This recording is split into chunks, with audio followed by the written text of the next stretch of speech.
thank you so much for tuning into another video with me today.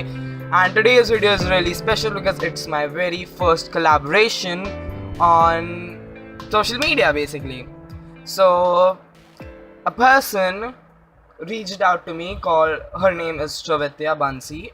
If you don't know her, she is also from India and she goes by the name Colors and Ink on Instagram. I really think you guys should check her out. She has some amazing write-ups on her Instagram that I'm pretty sure will lighten up your mood and make your day if you are feeling down. So yeah, moving on with this video, we decided to collaborate on regular topic. Like, we decided to collaborate, like she reached out to me after a friend of mine, like mutual friend, like he's a very good friend of mine. Like I don't know if you guys know this or not, but earlier this year in around April or so, I went to a camp in Manali with my friends, and I made some new friends there. And one of the friends I made was a person named Atharva, and Shravitya is basically one of Atharva's friend. So that's how I came to know. He told her about me, and she reached out to me and asked me for this collaboration, and I was so glad and I was so happy that someone asked me for a collaboration. I felt really special, and I said, yeah, sure, let's do it.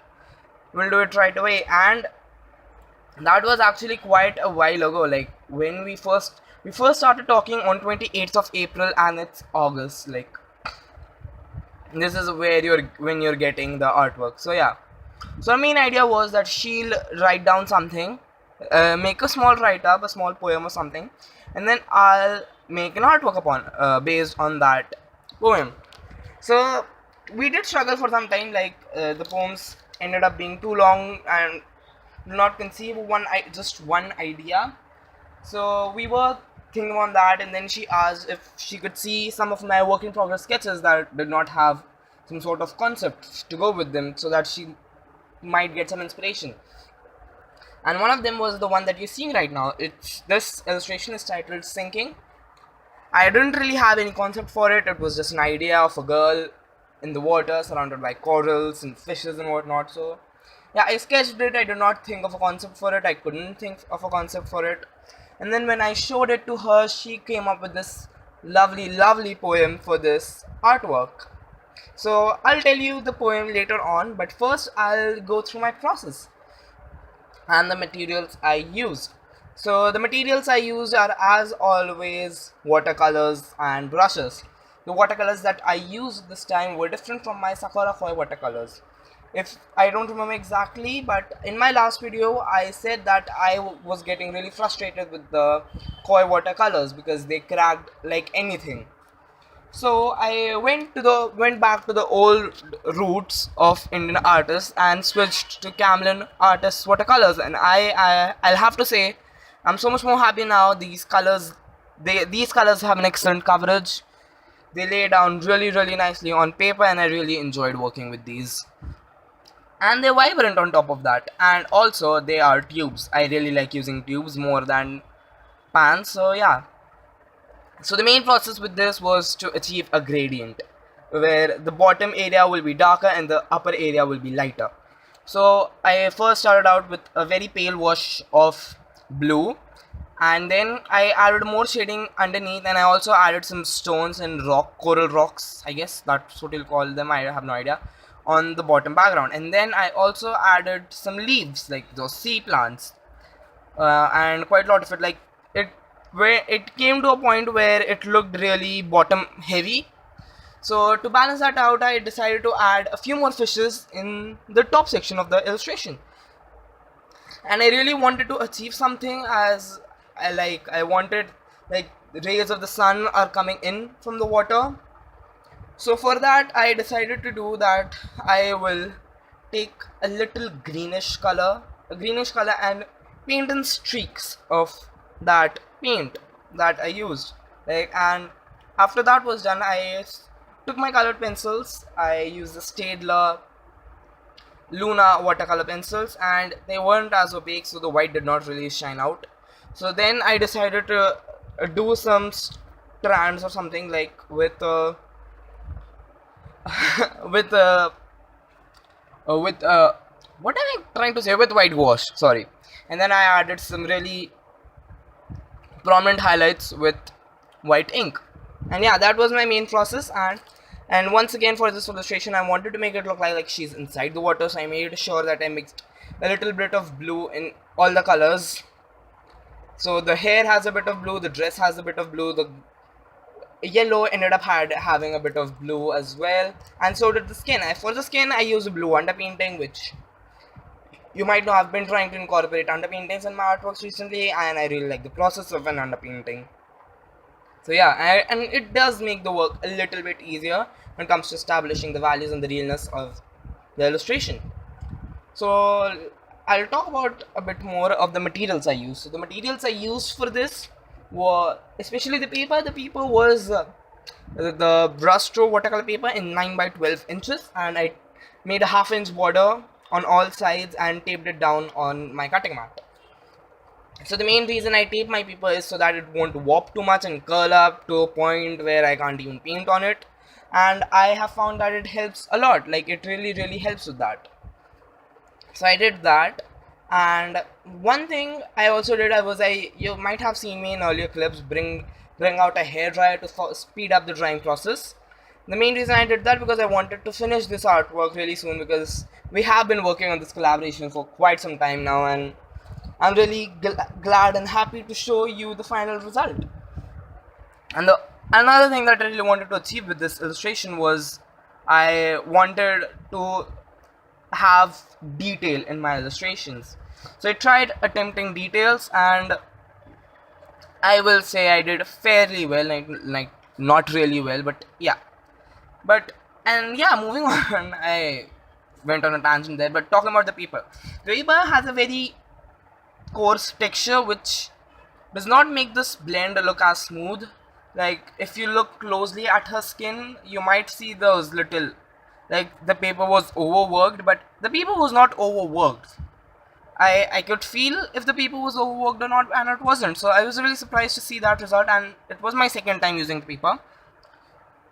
The first time I used it, it was in the Wings I Bear illustration, which you might have seen. If you did not, I recommend you check that out. And yeah, so overall, drawing this illustration was really fun for me. I experimented a lot with the wet on wet technique a bit more, and I also wanted to make sure that my outfits, like the outfits I drew, were a lot more planned structurally. So on top of the main fabric that you see, that in the front of the garment is this very cool, not even cool, like a warmer red, a sort of a warmer red with a hint of blue in the shadows. Like, it's very it's not that prominent, so it's difficult to see, but there is a little bit of blue. And on the underside there is a dark brownish layer of paint, so that I wanted to show as if there was a lining fabric underneath the actual skirt, which usually happens in real life clothing. So yeah, that's what I tried to achieve, and I was really happy with this illustration. Like, I'm actually quite happy with this illustration. The only thing that I've seen people complain about, like when I uploaded on Instagram as my story and I asked people about it, they said that the neck looked really weird and thick for a woman, and I was just wondering because I thought it looked okay. But if you guys think the same like other people and think that the neck is a bit thicker than needed, so please tell me in the comments below. I would really like to know that. And yeah, and I did not have any specific color scheme with this illustration. I just went with the flow. But after I was done painting the whole background, I was contemplating on my decision on what color I should give to her dress. Now, people suggested me like greens and blues and whatnot. Like, I thought that it might blend in a bit too much with the illustration, so I did red. And to be honest, I was really scared when I put that red down, but thankfully it looks really good. And one thing I'd like to apologize for is that the exposure in this illustration is just too high, so that's why it makes it difficult to see some of the things in this video, and I am really sorry for that. I'm still experimenting with my camera and trying to find out the best exposure setting for the time size to record on and the light, and depending upon the lighting in the outdoors. And yeah, this was once again very fun. Let's quickly go over the colors I used, like the colors as in the pigments. So for the skin I used Naples yellow, burnt sienna, yellow ochre, raw umber. For the background I used cerulean blue, ultramarine blue, Alazarian crimson, and all that colors. For the dress, for the upper fabric I used a mixture of scarlet and crimson. For the underlining I used Alazarian crimson as a waistcoat with a little bit of brown. And yeah, and just like that, like sap green for the leaves, paints grey, and black for the stones. And yeah, that's just it. And I just randomly painted some fishes using some colors.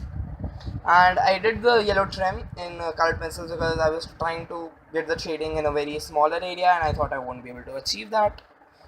And to be honest, the shading is not that good. Like, I'm not really happy with the shading of the, it still looks flat as in the trim, but I'm really happy with the rest of this illustration. And the hair was as always done in burnt sienna, raw umber, and black. And yeah, I really don't have anything. Oh, I forgot. So yeah, about the poem that she wrote for this artwork.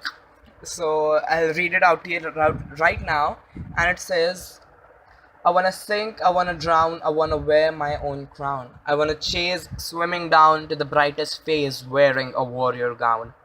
I wanna create a history, messing with the darkest untold mystery.